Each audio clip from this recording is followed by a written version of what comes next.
ہاں صاحب، ہمارا پروگرام جو وائس آف جرمنی ہے یہ خدا کے فضل سے پوری مقبول ہو رہا ہے، اور لوگ اس کو پوری دنیا میں دیکھ رہے ہیں جو ہم اس کا انجام دیکھتے ہیں. تو آپ کو ایسا میسیج دینا چاہتے ہوں آج کل کے حالات کے حوالے سے، کوئی احتیاط بتانا چاہتے ہوں تو کچھ گائڈ کر دیں اس میں.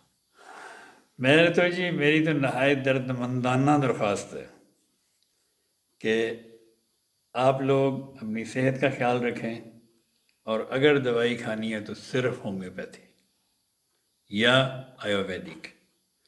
اس کے علاوہ باقی دوائیوں سے جتنا آپ بچ سکتے ہیں آپ کو بچنا چاہیے. مجبوری میں تو ہر چیز جائز ہے، جان بچانی ہے تو زہر بھی کھانا جائز ہے، وہ ٹھیک ہے.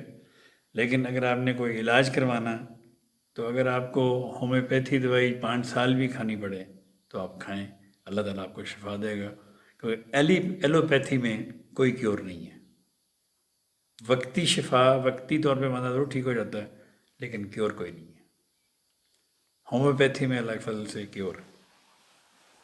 نہیں، آپ ایلوپیتھک سے علاج سے منع کر رہے ہیں تو، لیکن بعض ایسا ہوتا ہے کہ بھئی ہائی سٹیج کی بیماری بہت اونچی میں سٹیج منع میں نہیں کر موجود. رہا، میں نے کہا وقتی طور پہ آپ علاج کر سکتے ہیں، کوئی بھی زہر کھا سکتے ہیں وقتی طور پہ، لیکن اگر علاج کروانا ہے تو پھر ہومیوپیتھی کروائیں. تو یہ مگر شروع کی سٹیج سے شروع کریں علاج. دیکھیں اگر آپ کو کوئی ایمرجنسی ہے، آپ ہاسپٹل میں چلے گئے، ہم وہاں آپ کا علاج کرتے ہیں، آپ کو بچا لیتے ہیں، آپ کی زندگی بچا لیتے ہیں، لیکن ان کے پاس علاج نہیں. مثلاً آپ کے گردوں، خدا نخواستہ آپ کے گردوں میں پتھری ہے، گردوں میں پتھری کہ میں آپ کو ہزاروں کیسز بتا سکتا ہوں ہومیوپیتھی کے ساتھ جو شفا جن کو ہوئی ہے. ایلوپیتھی میں وہ آپ کو ایک شینے لگا دیتے ہیں اور کہتے ہیں جی کوئی دوائی نہیں ہمارے پاس، گھر جائیں. یہ فرق ہے.